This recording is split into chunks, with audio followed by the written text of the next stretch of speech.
make sure that it's actually online like I want it to be.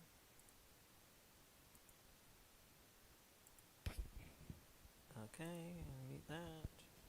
Great. Okay. So, as I was saying, we're in chapter 4 now, and this is religious strife and social upheavals. I mentioned this in my other class. It's not as extreme as my European history, but if you had trouble with the first test, don't worry. The first one tends to be a little more difficult. For one, you're kind of learning my style of teaching and testing and whatnot. But also, the first test it's a bit more spread out in terms of themes and literal physical locations and even time. I mean, we started with well, I can't really go into too much detail because my online classes are just taking the test. But we start way back when the natives first coming over to North America in like literally prehistory, and we end with the 1600s. So that's a lot of time, and we also spend quite a bit of time in Europe talking about European stuff. We jump back and forth between North America and like England with their multiple wars. So it's a lot.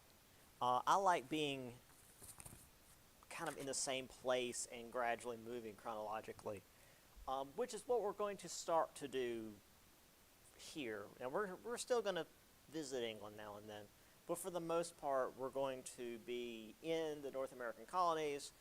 By chapter 6, we're actually going to finally have the revolution. But so for 4, 5, and 6, it's pretty much going to be North America. Won't be messing with the Caribbean as much. Not really South America anymore. Just the colonies that we think of when we talk about the 13 colonies. So it'll be much more contained. So this chapter focuses on the religion and the issues caused by said religion in North America, and the social issues, which is to say, this is about the Puritans, because of course it's the Puritans. So the Puritans of New England, even though they pretty much ran the place, they still had their share of complaints, and by share of complaints, I mean they were complaining about basically everything. They railed against what they saw as high-handed wickedness in the world. We have one minister, Samuel Sewall, who we will come back to, so keep that name in mind. Spoke out against the mercantile elites in Boston from their wealth, which, to quote him, they spent more time in the counting house than in church. Now, the counting house, by the way, is the old-timey term for the church. Is the old-timey term for the bank. And considering, imagine a number of these wealthy merchant elites were bankers. Yeah, imagine they did spend more time in the bank than in church because that was their job. But whatever, Sewell. Their fashion sense, wearing scarlet and gold jackets rather than simple black cloth. And when we say simple black cloth, we mean like sackcloth, which was basically like a potato sack. Really, really horrifically uncomfortable. And, quote, wearing powdered wigs in place of God-given hair, because that was the fashion at the time.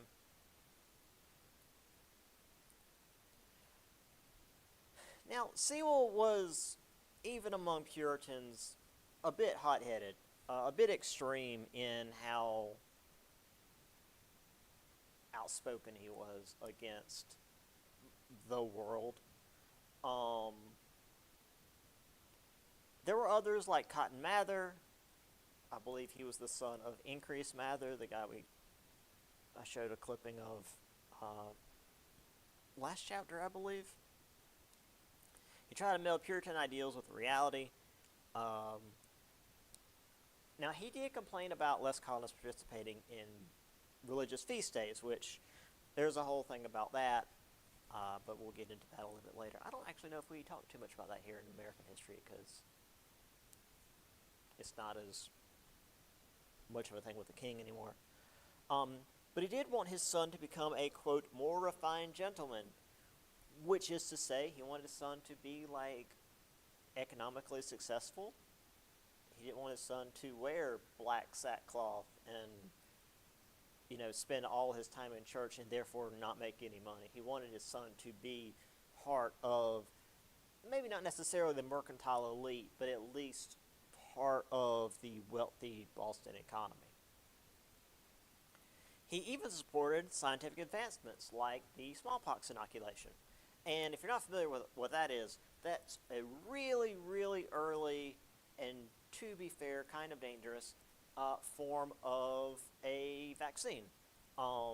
Where this differs, though, is inoculations were basically giving you the disease, just a weakened version, or at least as weak as they could get their hands on, because there was no kind of microbiology back then. And hopefully you wouldn't die from it, but then once you got over it, you would be immune to the disease. So this was, again, by technically not a vaccine, but it used the same sort of idea. A vaccine is just like way safer because it's using like modern technology and like microbiology and all this stuff to really make sure that what you're getting is weakened to the point of being pretty much dead in your body is just like reacting to it. That's what you feel is just your body freaking out as opposed to you're actually getting the disease. But yeah, I mean but still, even if it was like literally giving people smallpox, it was like the later dying out stages of it. So it was much less lethal. So this was still like a major move forward in medicine. This was better than like bleeding people. So it was a step forward. It was a scientific advancement. There was the Glorious Revolution in England, where there was some level of authority within the Puritans. Now again, before with Cromwell, they had more authority because of the fact that Cromwell was Puritan. But even with the Glorious Revolution, they were allowed some degree of authority because the Glorious Revolution allowed for quite a bit of religious tolerance just across the board.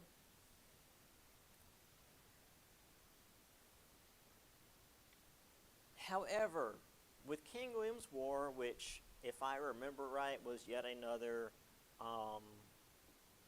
England versus France war, the Native American attacks in that region increased because, well, the natives were more commonly working with the French. So any France versus England fight is going to see a large increase in native attacks. So this increased anxiety of native attacks and the sense that Satan was at work in the region, because as we're going to see here in a minute, anything that happened was either the work of God or the work of Satan. So just however you interpreted it. Here's our boy Sewell in his fantastic fashion sense. I do like his little neckerchief there. And, God, I always forget how goofy this guy looks. Here's Cotton Mather. Good old Cotton Mather.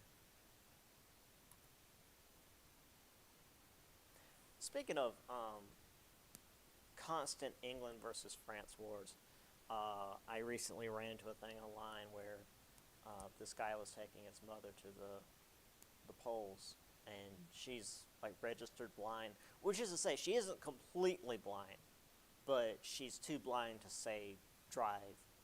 Um, but she was at the booth, and she yells out across the room, "Which box for war with France?"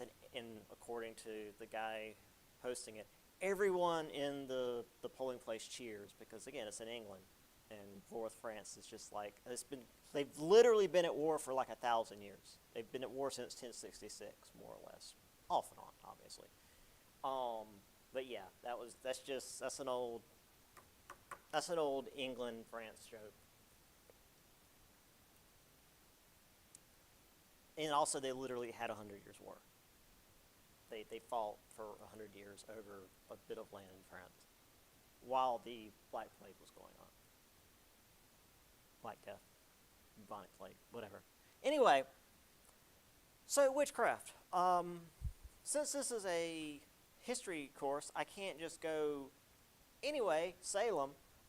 We have to go into the fact that witchcraft has been around in people's minds for hundreds of years at least, going back to Europe, obviously. And it was a convenient scapegoat for anything that they couldn't explain. And when you're in like 1200s Europe, there's all sorts of crap you can't explain. Sudden storms, suspicious fires, livestock dying, just whatever. Yeah. Just, oh no, a thing happened that I can't understand. It must be the devil and therefore witches. Or vice versa, witches and therefore the devil. So, they believe that God worked through nature, but so did Satan. So things like deformed children, astrological signs, eclipses, that sort of thing, which is weird to me, the last one anyway, because like the Greeks and Romans, and even Native Americans, like say the Mayans and Aztecs and whatnot, they had done the math, and they knew when eclipses were going to happen. They had worked it out. But I guess since they were pagan or whatever, folks in the Middle Ages and even up to apparently the 1600s were like, well, we can't take their word for it, so we're just going to throw all that out.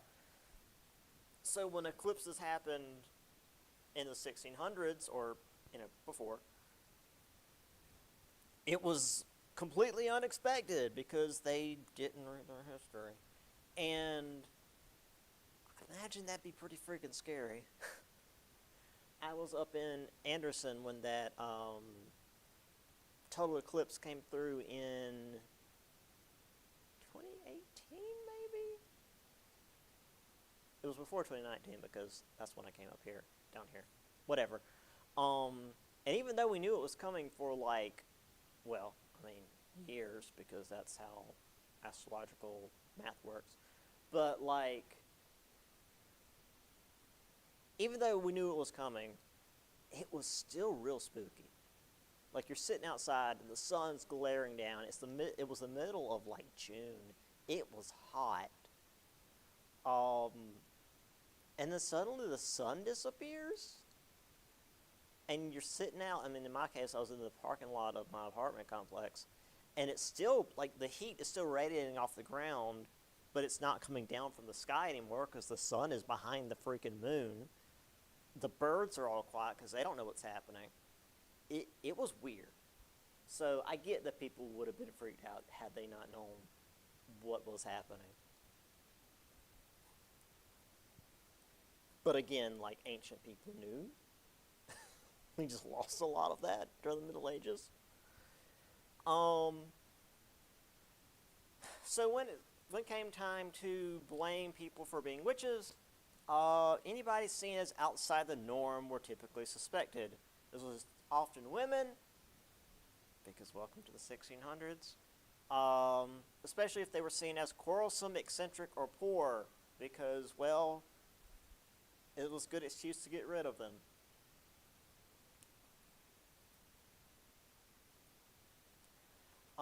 This was a time of this often came during times of change, and the 17th century, again 1600s, had lots of change. Colonists were pushing west, running into more and more angry Native Americans that don't want them there, and also more harsh environments. If you've been west, which is to say, like Colombia, or like just towards the mountains, it is less hospitable than the lowlands here in South Carolina, or really anywhere along the East Coast. Like if you're along the coast, you've got rivers, you've got forests, you've got access to fish and farmland and all this. But as you head further west, the land becomes, it's not desolate, but it's less just easy to survive on. And also, like, various diseases and stuff that the settlers weren't ready for. So, to use a quick little metric here, between 1647 and 1692, 1692 being when Salem happened, so this is right before Salem, 160 individuals were accused of being witches in Massachusetts and Connecticut. The only 15 were actually put to death. Now, granted, 15 people being put to death for witchcraft is still 15 too many, but then we're going to get to Salem, so just kind of keep that in mind. Obviously, you don't need to know any of these numbers, but just for the sake of what we're about to do, keep that in mind. Also, like over in Europe, those are small numbers compared to European witch hunts. Those are small numbers. So typically this will be over ruined crops, neighbors becoming sick, cattle dying, that sort of thing. It's like, oh, I don't know why my crops suddenly died. It must be a witch. And, you know, people freak out. Because again, like Puritans. Because with the Puritans, everything that happened was something beyond the human realm.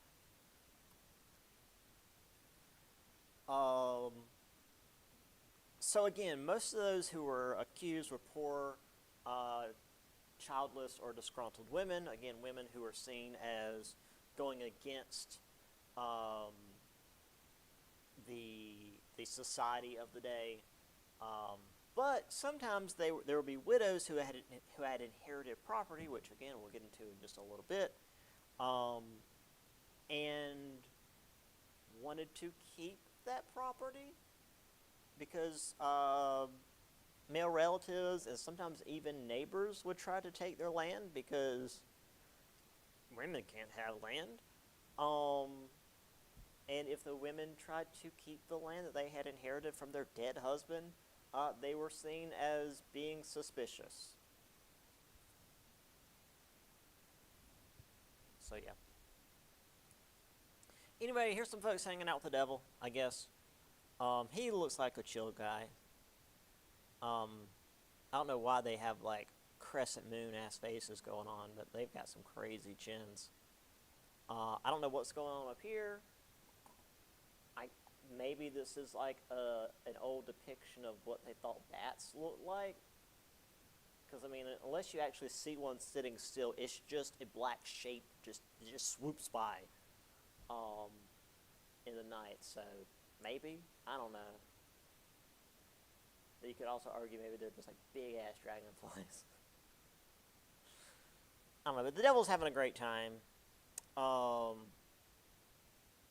He's handing out these effigies, which the closest example I could give you in like what modern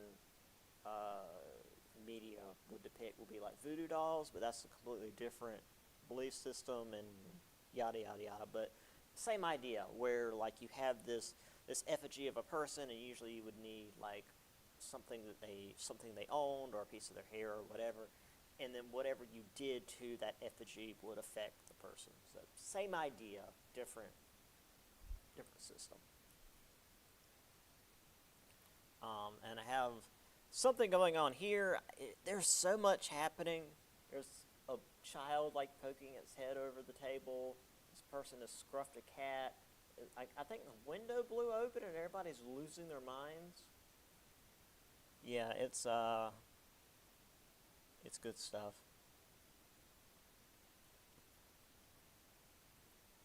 And this one, they've got people in the stocks for devilry, I guess. But since this is another one of those large paintings with a lot going on, it gets weird real fast.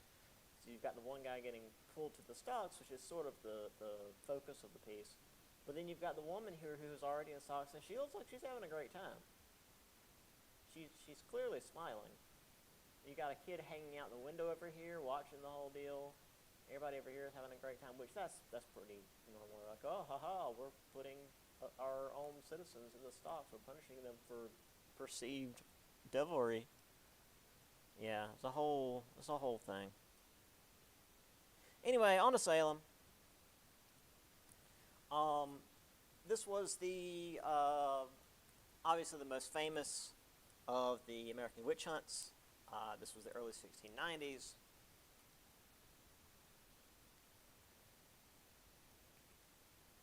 So there was a lot of similar changes happening in Salem that were happening all across New England.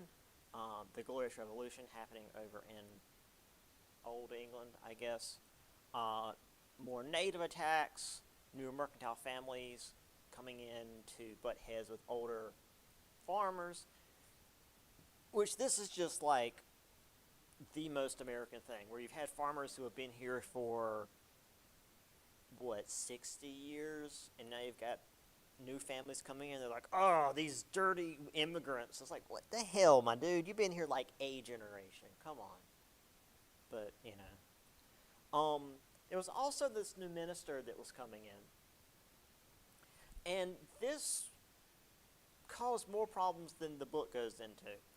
So, with Puritan communities, they had a mayor and a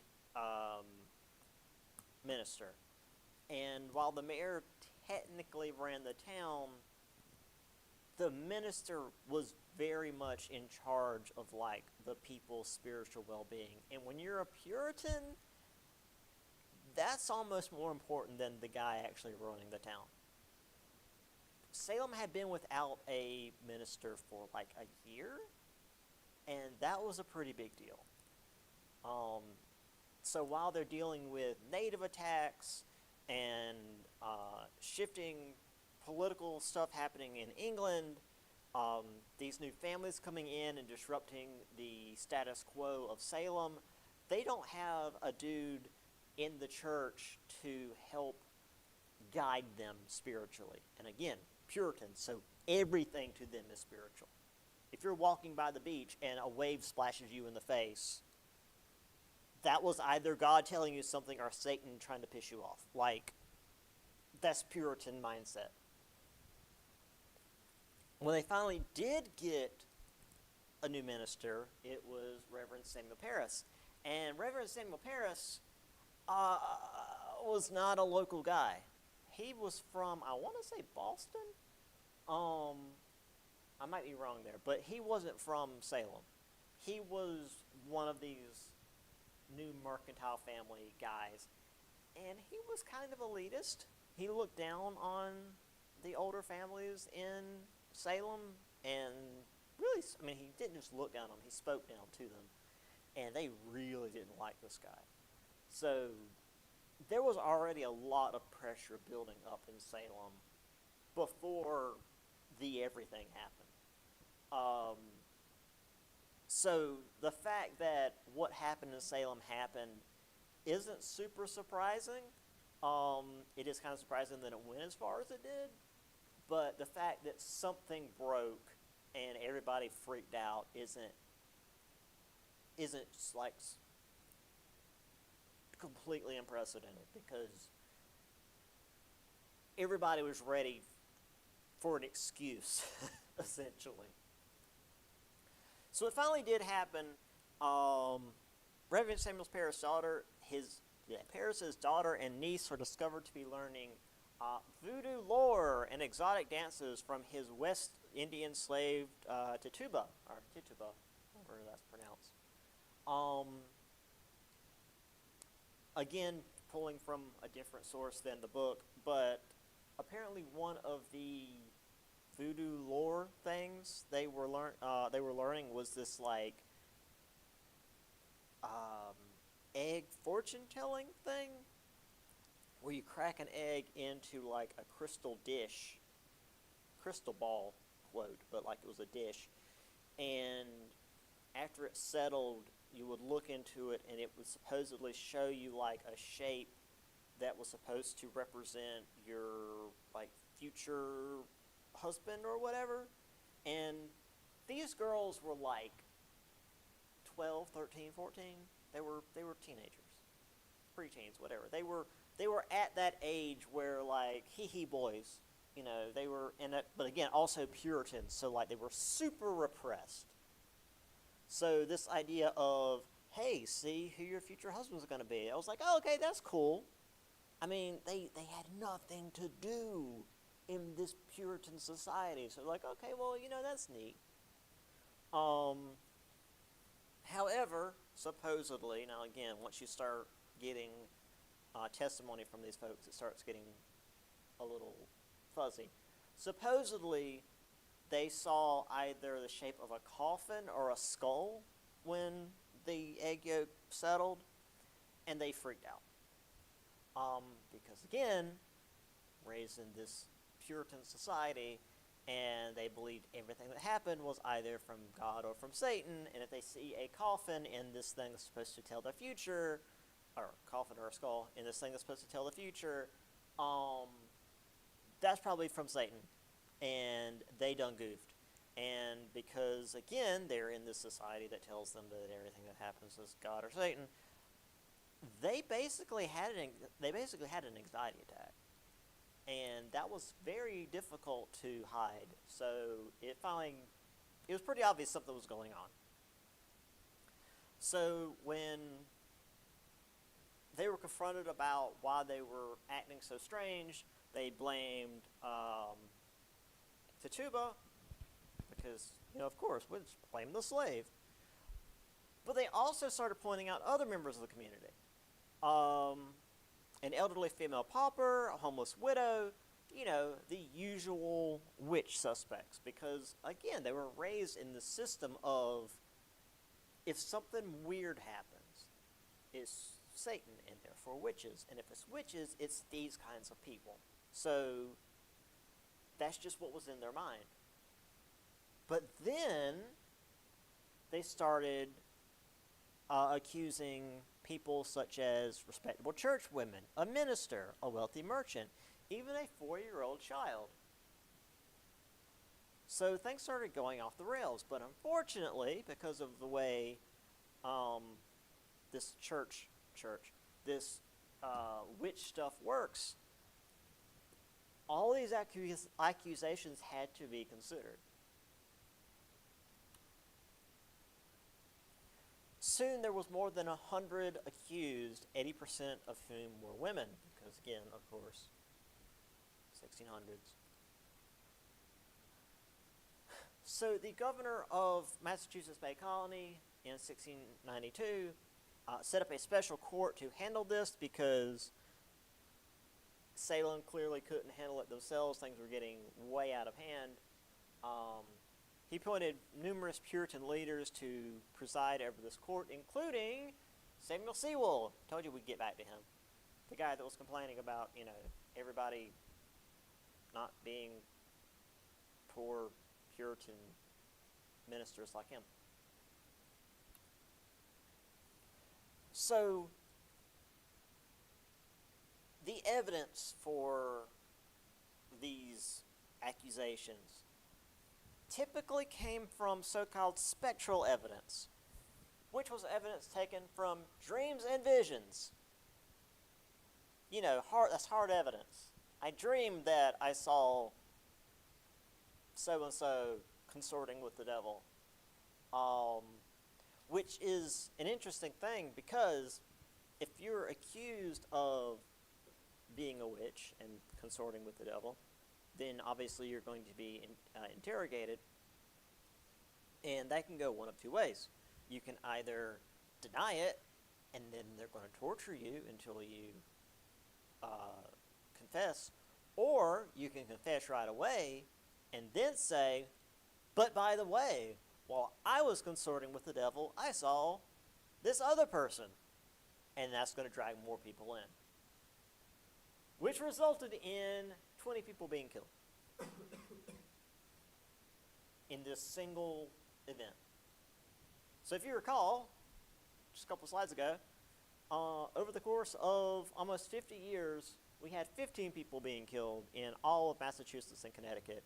And in this one incident, more than 100 people were accused, which is about the same as all of Massachusetts and Connecticut, and 20 executions, which is more than all of Massachusetts and Connecticut in almost 50 years. But it wasn't done yet. More and more people were being accused. Prominent Salem and Boston families started getting pulled into it, and so William Phipps just stepped in and stopped the trials entirely. He's like, all right, this is going to cause like a huge political incident. He just shut it down. Like, all right, we're done here.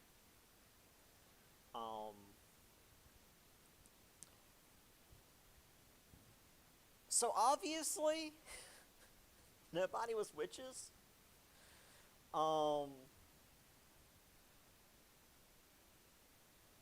Later on, they started to exonerate, just to put on record that these people weren't actually guilty of the crimes they were accused of and executed for. Though it wasn't until, I want to say like the late 1900s that the last one was actually exonerated. So they took a while to do that. Also, and this is not in your book, but this is something that I learned outside of this class. One of the theories as to why this happened,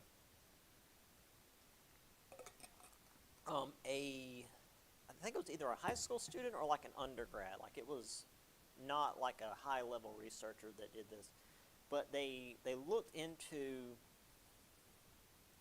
the weather patterns of Salem in that period because, of course they had newspapers and stuff and they talked about what the weather was like.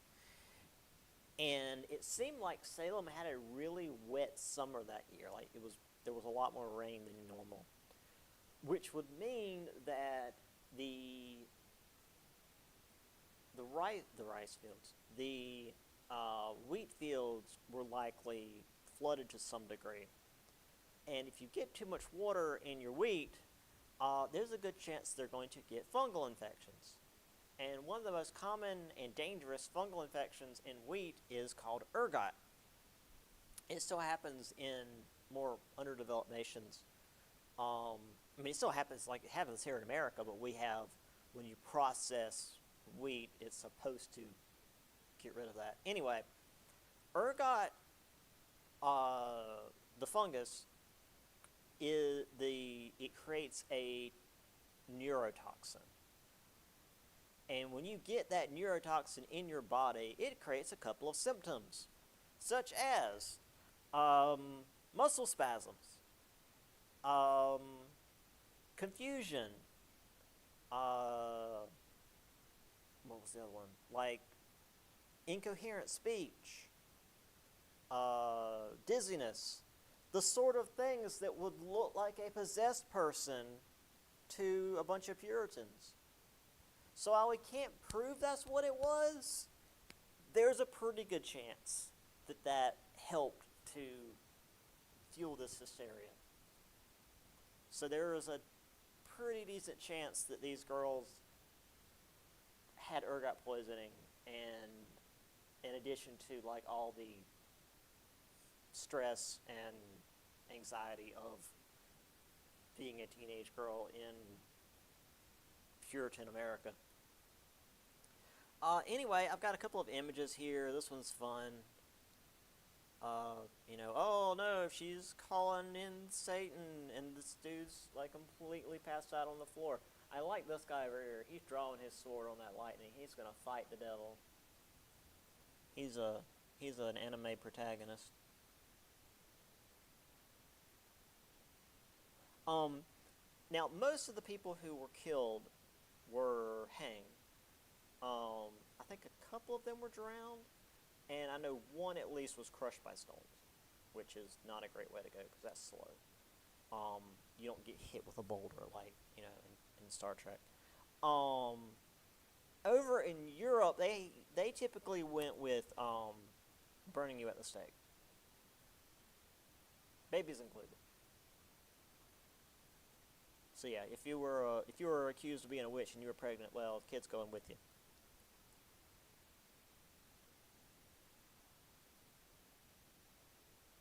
So, that's Salem. Let's get on to a bit more with what women had to deal with in early America. So, early on, there were not very many women workers. There are not very many, female colonists. It was mostly men coming over and doing farming and not much else. So the women who came over as indentured servants and then, worked their way through, could marry older men who had money, and then when the men died, which was pretty common, they could inherit said property and now have property and wealth. So it worked. Again, as we'll see later on, though, once you start getting larger families and more male relatives and stuff, they start trying to take that from them. As we get towards the end of the 1600s, though, gender ratios start evening out. We've got slavery and indentured servitude really taking most of that labor. So the women typically lost a lot of that control. Women were typically pushed into domestic labor rather than helping on the farm, which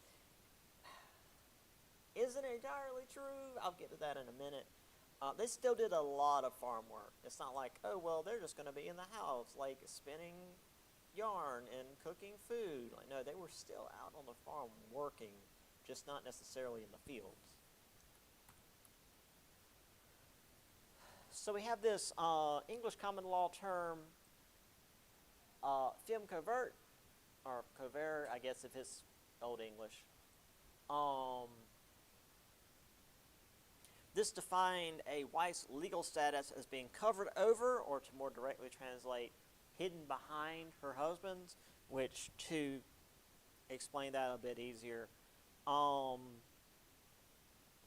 wife's legal status was the same as that of a child. It was completely under the control of her husband. She could not go to a store and buy something any more than her child could without the consent or presence of her husband.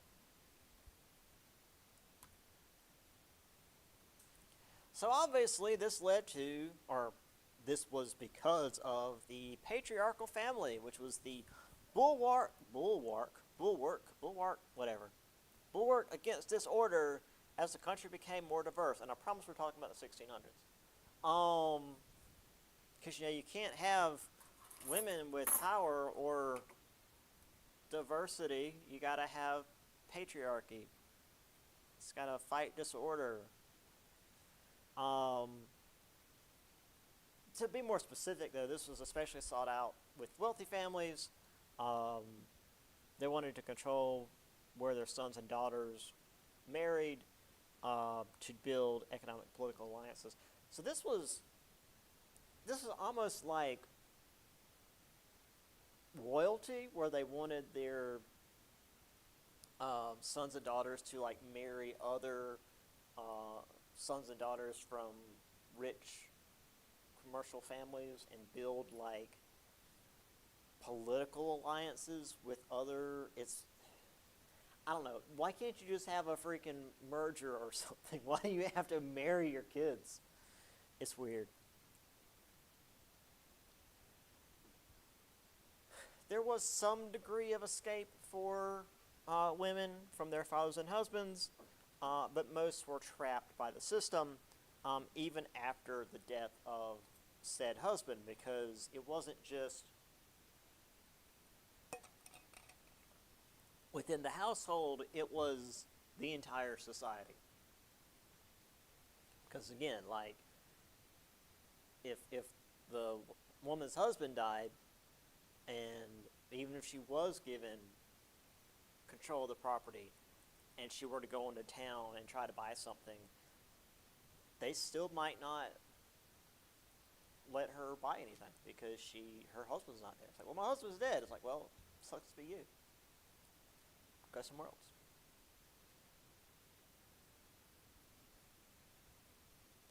So I've got this image here of this. I swear he looks like a corpse. Every time I see him, he looks older and older. But he's got this long ass pipe just like sitting on the table. He can't even be bothered to hold his pipe up. The wife and daughter sewing clothes because, again, that's like most of their job is making thread and sewing clothes. The dog's just hanging out, being a good dog. The cats are about to have a royal rumble over here. Because if you've ever had more than one cat in a room at the same time, that body language is they are about to fight.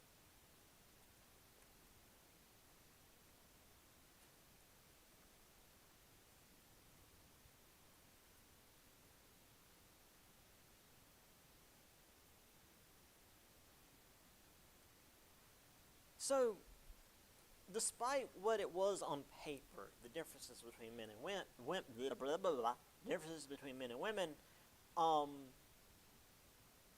most colonists were less concerned about that and more concerned about surviving. We have a book by Benjamin Wadsworth from 1712, The Well-Ordered Family. He urged couples to, quote, delight in each other's company, be helpful to each other, and bear one another's burdens, which is to say, hey, maybe you should get along. Because marriages weren't necessarily out of love and companionship back then. It was a business transaction. So among artisans, which is to say people that own shops, you know, blacksmiths and print shops and that sort of thing, the wives would often learn the craft and also help with the apprentices and children. So even though they were legally not on the same level as their husband and therefore not allowed to run the shop, they would mentally and physically be able to run the shop if their husband was out. So the reality often didn't align with what the legal desire was, I suppose. So most colonists lived on farms, as we've seen. Typically, wives and daughters worked in the home and the surrounding farm, the garden, milk house, chicken coop, dairy, and wash house, which is still a lot of physical labor. You know, the husbands and sons were out in the fields, keeping the livestock, managing the orchards. But it's not to say that the women are not also working. Everybody's working to keep the farm going, because on a farm everybody's working to survive. There is no, oh well, this is men's work, you can't do that. It's like we need to get the crops picked before it goes rotten or we're all going to die. So even though there was certain work that was seen as women's work and there was certain work that was seen as men's work, a lot of it was just everybody pitched in because it was farm work and they needed to survive.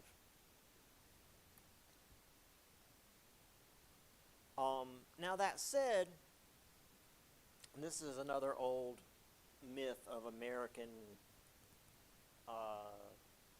self-sufficiency.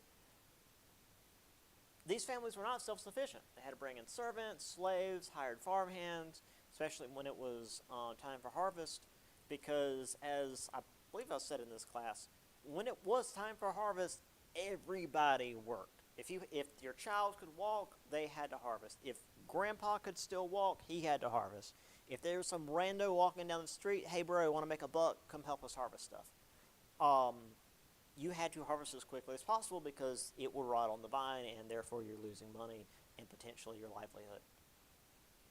So there was no one family can take care of themselves and screw everybody else. Now, and whatever surplus they made, they would trade with the local community, which often was a bunch of different households working together. They would specialize either their labor or equipment, provide goods and services to each other in exchange for goods and services that they didn't have. The best example I have is a grist mill, which you may not have heard of because it's not something we really use anymore. It would either be a windmill or more often a water wheel that would turn this big, usually rock slab, typically granite, that would grind wheat into flour, because you can't eat wheat. Wheat's not digestible to human stomachs. But you grind up wheat and you turn it into flour so you can make bread. But a grist mill is a lot of work to build and maintain and all of that. So it's not like it was something every farm had. So if you had one farm in a community of farms that had a grist mill, everybody would come to that farm to use their grist mill. But you wouldn't just use it for free. That wouldn't be fair. So if you had a bunch of chickens, so you would then, if you've ever had like 2 chickens in your backyard, you know how many eggs they lay. So if you had like a ton of chickens on your farm, you would have a ton of eggs, way more than your family, even if you had a family of like 12, way more eggs than your family could ever eat. So you bring extra eggs to the guy that had the grist mill and say, hey, I'll give you like 3 dozen freaking eggs if you'll let us use your grist mill. And yeah, that'd be a good trade. Or if there was another farm that grew, I don't know, tomatoes or squash or something else, they'd bring some of their crops, trade that to use the grist mill. Sometimes it would just be money, or sometimes it'd be like, hey, we'll help you build this barn you're building, or we'll help you harvest your crops, and in exchange for that, we'll use your grist mill. That sort of thing. And that way the families would all work together across their farms so that everybody would be able to get by. And it's not just the grist mill, it'd be different things. Again, the guy with all the eggs are great protein. Everybody would want to trade whatever they've got for extra eggs, et cetera, et cetera. So, yeah. So this was kind of a local community self-sufficiency sort of thing. Which is to say, again, not a single family, but a bunch of people working together. This is a situation you don't want to see. This is what appears to be a woman who has lost at least her husband and perhaps one of her sons. She's trying to plow the field with a horse that looks like it's about to be dead, and the dog is doing his best to help with, I'm assuming, her remaining son. Between the two of them and the half-dead horse and the dog that is doing its best, they're probably not going to survive. Also, it's like there's stuff on fire in the background here. That's also not a good sign. They need to pack up and leave. So yeah, this is not a survivable situation unless they have like really good neighbors that are willing to help them out. Because if you lose that much of your family and also your horse is on its last legs, you're not going to make it.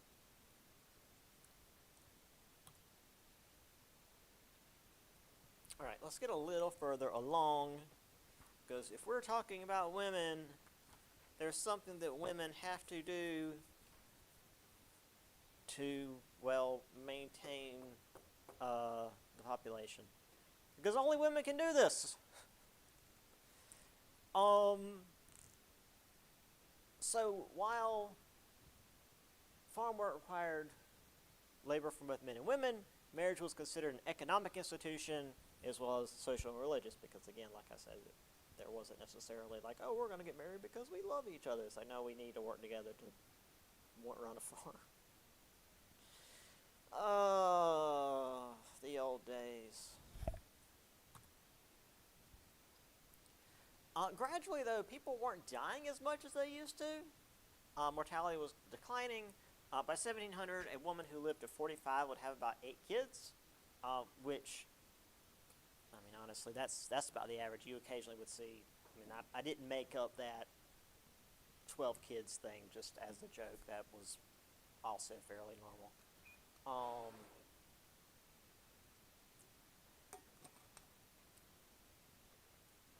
But you would often have a bunch of kids because, well, children dying at a very young age was pretty normal. I should specify, when we say that, like, the average age for people back then was like 30, that's because most children didn't make it to their first birthday. Because that young age, you're so vulnerable. And there's so many diseases and stuff that will kill you that a lot of them didn't make it from birth to year 1. Typically, if you made it to like year 3, you'd be okay. And once you made it to like, 12, 15, you were probably going to live to be a pretty decent old age. Like, people were living to their 60s and 70s back in the 1600s. It's just that so many people died at such a young age that brought the average way down. So, a woman living to be 45 would have about 8 children.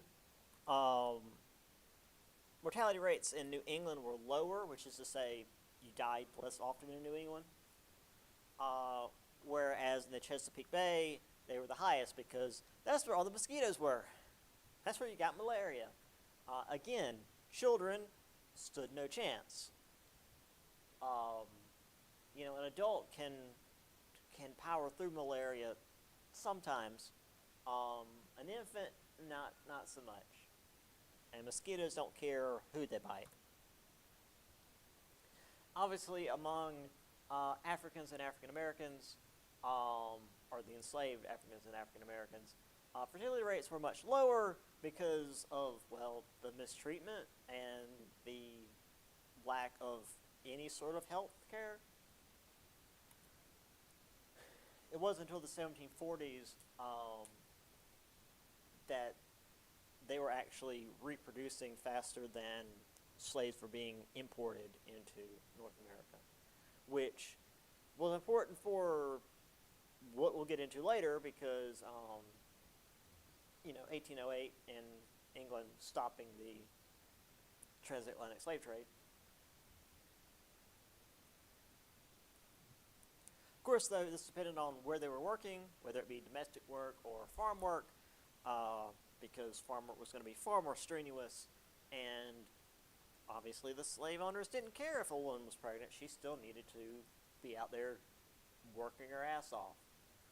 That said, the domestic work was still really physically strenuous and would be enough to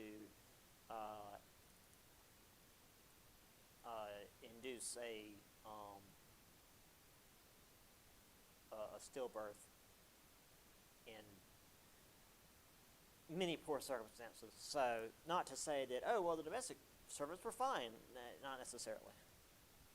Because, when you're, like, really pregnant, you're not supposed to do anything. They certainly weren't afforded that opportunity. Also, the folks coming from Europe, typically the Irish and Scots, had a lot of kids. But regardless of who they were and where they were, mothers had to combine the childbearing and rearing with whatever other work they were doing.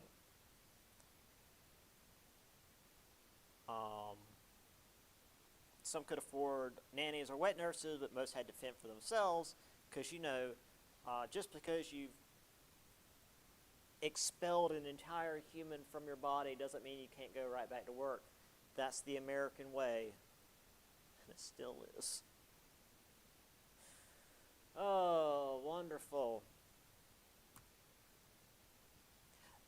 Another thing, mothers were at a very high risk of dying during childbirth. It was about 1 in 30. 1 in 30 births ended in the death of the mother, and this is where I'm going to read from the book again. Women who bore 6 to 8 children thus faced death on a regular basis. Many prayed intensely before and during labor, hoping to survive the ordeal. One minister urged pregnant women to prepare their souls, claiming, "For aught you to know, your death has entered into you." Thanks, dude.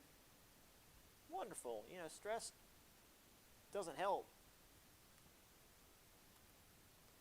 So when the mother died during childbirth, the father would often remarry pretty immediately because while he was, of course, the legal guardian of the children, childcare was considered women's work.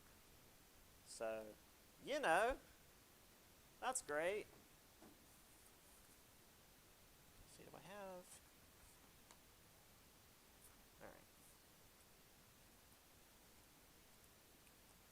Here's a horrifying portrait of some demon babies. Oh, look, it has your soulless eyes. God, what is happening? Anyway, make fun of 1600 babies later. I actually have a photograph here. So this is obviously not the 1600s. But also showing these people living in absolute squalor because they weren't seen as people.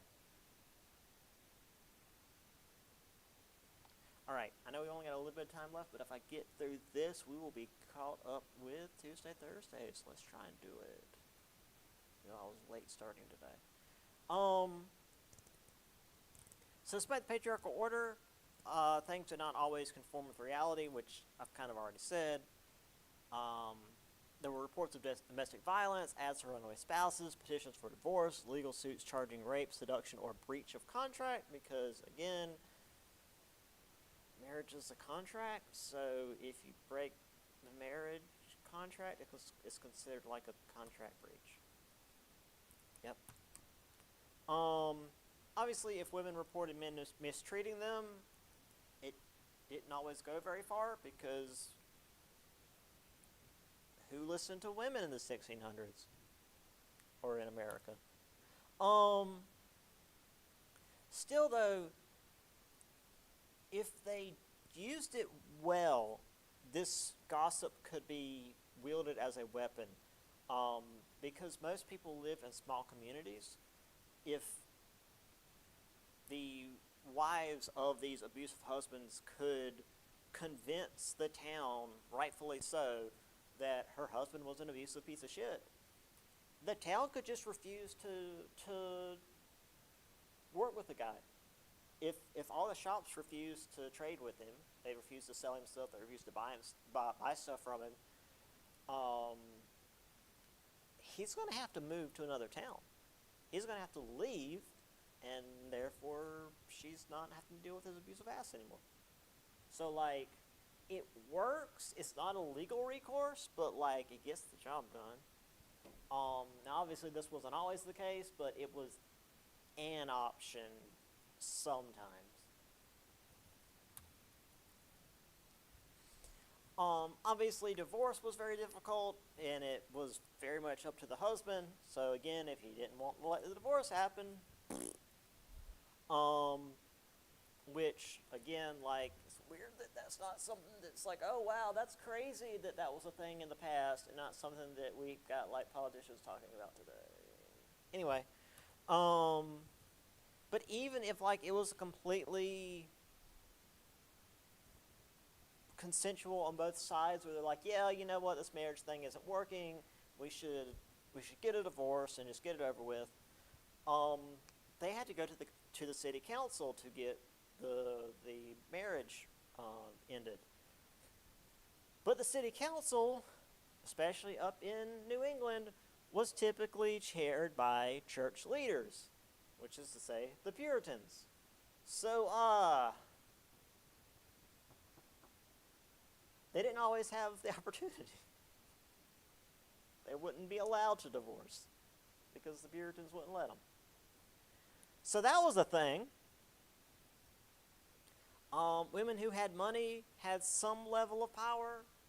Poor or enslaved women had no power at all. And the only way to really escape this was to literally run away. To literally, physically escape and run through the woods and find another town.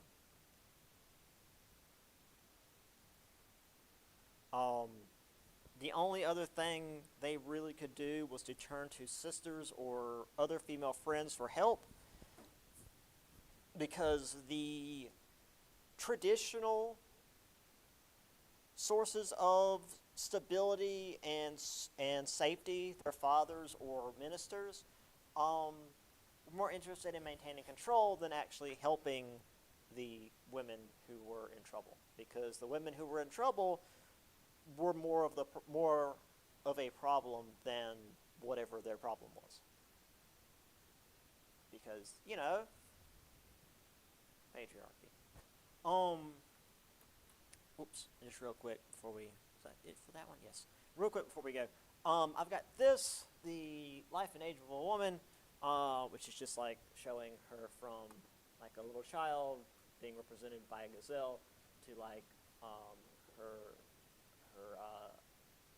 ascension as like this matron, which shows here her with her daughter, which restarts the cycle, and then eventually down to this old lady shown as like this withered old cat ready to brink of the grave. Now, the reason I'm showing you this, not only is it just like a decent image, but we're going to see this kind of image again a couple of times. To use modern parlance, this is a meme format or template. This is the meme template that they used a lot in the 1600s and 1700s. Whereas this, I think it was the Pilgrim's Progress, where it was like you start here and you go up, and then you reach like the pinnacle, and then there's this slide down to like the end, and then there's this middle part of like what happens during the pinnacle, and like it sort of starts the cycle over again. But yeah, this is a real common thing you'll see during this period. So the whole like thing we have today with like internet memes or whatever, that's not new. It's always been a thing. This is just the first one I was able to find chronologically. We're going to see this again in many different forms. So it's just human nature. Anyway, that'll do it. I got y'all right to the end. I apologize for that. But I will see y'all on... Oh, right. We got next Monday and Tuesday off for Francis Marion. It's our fall break. So I'll see y'all on Wednesday. Okay, I'll see you the next Monday.